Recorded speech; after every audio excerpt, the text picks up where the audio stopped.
Hello and welcome to Sportskeeda's weekly roundup of the biggest news and rumours in the world of wrestling. My name's Stephanie Chase and I'm going to be bringing you the 5 biggest news stories of the week paired with the 5 biggest rumours of the week. So let's get started. Our first news story sees Roman Reigns give an update on when he might return to action. Roman was set to face Goldberg for the Universal Championship at WrestleMania 36, but he pulled out of the match last minute due to the COVID-19 pandemic. This led to Braun Strowman taking his place and winning the title from Goldberg. Giving an update on his current status, Roman told Fightful.com that he's doing a legit quarantine for the safety of his family and his community and to set a good example for everyone. Roman continued by saying, "Hopefully we'll get back to normal soon and I'll be whooping everybody's ass." Roman added, "I'm sure everybody's like, why won't he come back? When's he gonna come back? Then when I come back and destroy everybody, they're gonna be pissed. I don't know about you, but I'm hoping we'll see the big dog back in action sooner rather than later." For our first rumour of the week, the end of an era could be coming very soon. Yes, after the removal of Paul Heyman as executive director of Raw and the consolidation of the Raw and SmackDown teams into one group led by Bruce Pritchard, there's now talk of the brand split coming to an end. Dave Meltzer has stated that the idea of combining Raw and SmackDown into one troupe has been talked about backstage.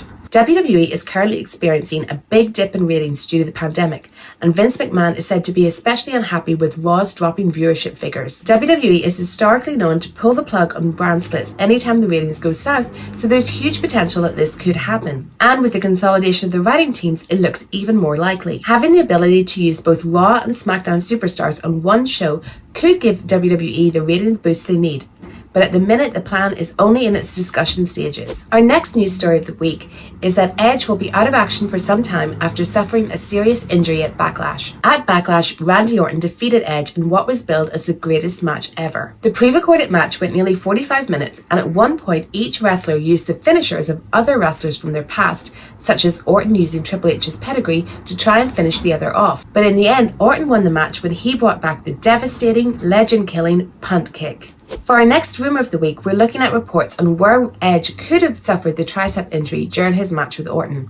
According to Dave Meltzer, Edge tore his triceps while doing retakes for the match. While Dave doesn't know the exact spot where Edge got hurt, it is said to be during the second or third RKO. And we're still on Randy Orton and Edge for our next news story of the week. On the Raw after Backlash, Randy Orton informed fans that Edge had been injured and he was once again the legend killer. This led to Edge's best friend Christian coming out and being challenged by Orton to an unsanctioned match later in the night. When the time came for the match, Christian came to the ring in his street clothes, and Ric Flair came out to try and talk him out of it. This led to Flair turning heel on Christian by hitting him with a low blow and allowing Orton to deliver the punt kick, thus taking out another legend.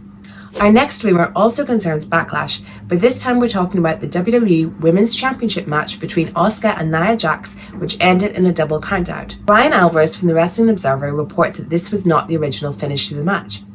As per the original plans, Asuka was meant to pin Nia Jax to retain her championship. However, Vince McMahon made last-minute changes to the match and changed the finish. One reason for the change could be that Vince wants to protect Nia Jax and not make her take clean pins. Another reason could be that a double countout simply prolongs the feud. However, some reports have suggested that Charlotte Flair is next in line to challenge for Asuka, and if that's the case, the double countout finish makes even less sense. Last week I told you about the Twitter war between Randy Orton and Tommaso Ciampa. Well, it turns out Randy might have had a bit of a change of heart when it comes to the black heart of NXT. Randy has recently admitted that he was moved to tears while watching the WWE Network documentary on Ciampa, which follows his recovery from neck surgery. Orton said that he cried during the moment when Ciampa wakes from surgery to see his little daughter on his chest. Orton described the moment as heartwarming and admitted that he welled up while watching it. Orton went on to say that he would love to see Tommaso Ciampa have a long and healthy career, and when he eventually retires, not see him have to go do another job to make ends meet. Orton ended by saying, "I want to see all these guys succeed. Making money, it's a business." For our next rumour of the week, Fightful have reported that Kevin Owens was not part of the tapings which took place recently.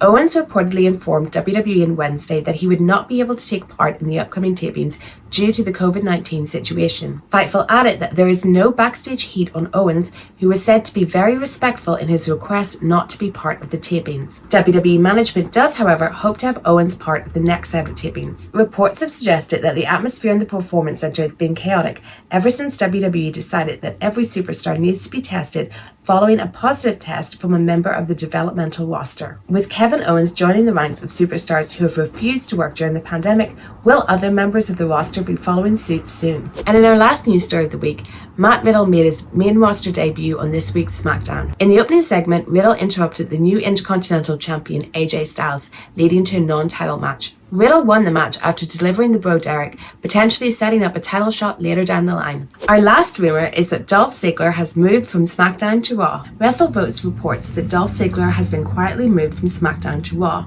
as has Mustafa Ali. Ali and Ziggler were rumoured to be set for a feud after the former 205 Live champion would be revealed as a mystery hacker on SmackDown. Ali has already confirmed that he's frustrated about being away from WWE TV right now. Ali tweeted that it was frustrating to be sitting on the sidelines for reasons beyond your control. He added that it was real nice to not be allowed to do what you're passionate about. And that's all for this week. Thank you all for watching. I've been Stephanie Chase, and remember, if you want to keep up to date with all the latest news and rumours in wrestling, don't forget to subscribe to Sportskeeda's YouTube channel.